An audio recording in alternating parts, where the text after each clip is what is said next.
All right. Little urban treasure hunting. This yearly episode, is brought to you by John Stevens. John wanted to see what I found today out in the wild, so I figured I'd show everybody what I found today out in the wild. Ooh, almost forgot about that. And I guess we'll show that too. Just a flea market kind of day, and in no particular order, let's take a peek. Yep, Pokemon stuff. They're worth about $40 a box. I paid $50 for both of them. Everything in the front here is from today. Everything in the back is a representation of my life right now. All right, so unsigned, although it's from the 1920s, and it's made by a guy named Max Niger. Nice piece. This is all 10 karat gold right here. These are, we call them bar pins. A lot of times they have a gemstone right in the middle. These are little sapphires. And shout out to Billy. 10 karat gold ring he sold me. Look at this guy. We're not getting a good focus, are we? Just dreadful. We're just going to roll with it. This is a footed pedestal bowl for, I don't know, sugar? It's a little big for a sugar. I don't know what you put in that. But the guy I bought it from did an acid test on it.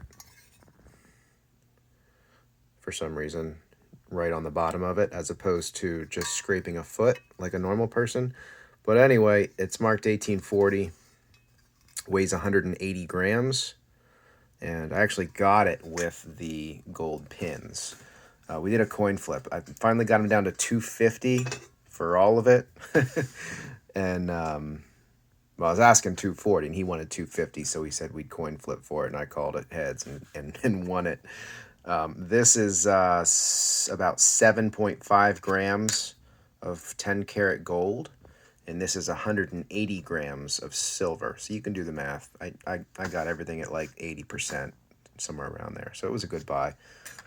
Sterling silver. That was $1. It looks like junk, doesn't it? Just awful costume jewelry. Well, it's actually, I don't know if you can see that, Joan Rivers, surprisingly. Joan Rivers Classics Collection. So that's like a $40 or $50 set, and I paid like $7 for it. So whatever on that. Got to buy that. This is Marvella. These are 50s, maybe 60s. It's faux jade. But they're worth like $20. I paid like $5 for those. I sprung for these a bit. Gotta watch out for that. Yeah, I was dropping some acid. $20 a pin. Rather, it was $55 for all three. She gave me a little break. This is Danish. It's marked HS for Herman Searball, I believe. Not particularly valuable, but a nice Scandinavian piece. This is I'll just show you the mark rather. Nino Biso, hand-wrought sterling with a pearl. And this is Danecraft, but this is an earlier Danecraft because you got these lovely register marks. Later on, the registered U.S. Patent Office was just replaced with an R with a circle, and then after that, it was just Danecraft sterling.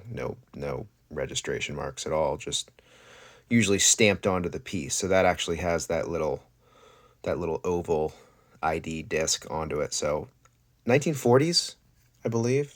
It's 25 grams. I paid $25 for that because I thought the turquoise was so nice.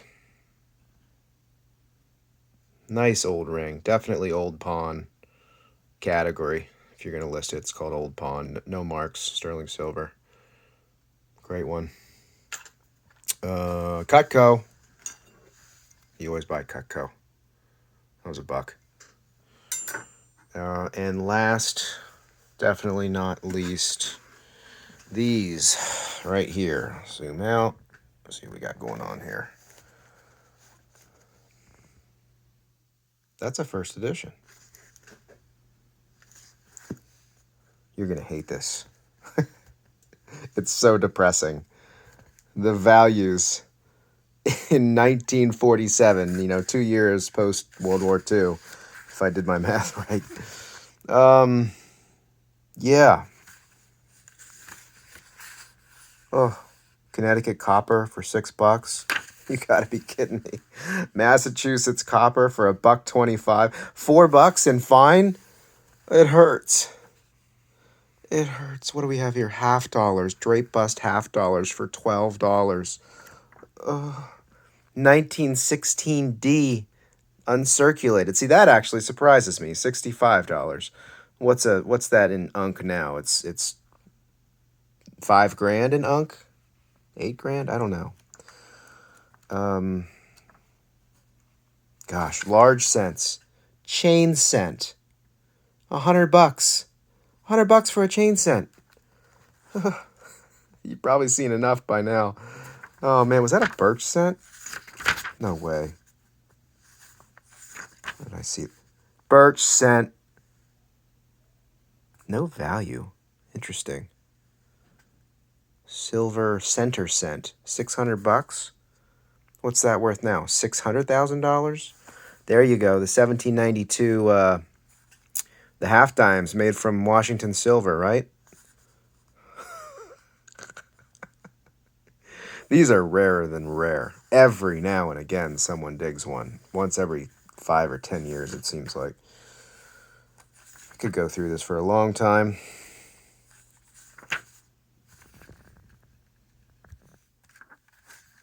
That's it. That's a wrap. Anyway, I paid. He wanted $100 for this book, and it's a little bit torn up, but it's like a $300 to $500 book, I would say.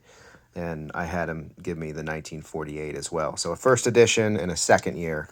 I paid $100 for these, and those are going to go in the personal library. So there you have it. I miss anything? Probably. Do I care? Not really. Hope you liked looking at these trinkets. And John, thanks for asking me what I found and always being a good cheerleader. I appreciate you, man. I really do. All right, over and out.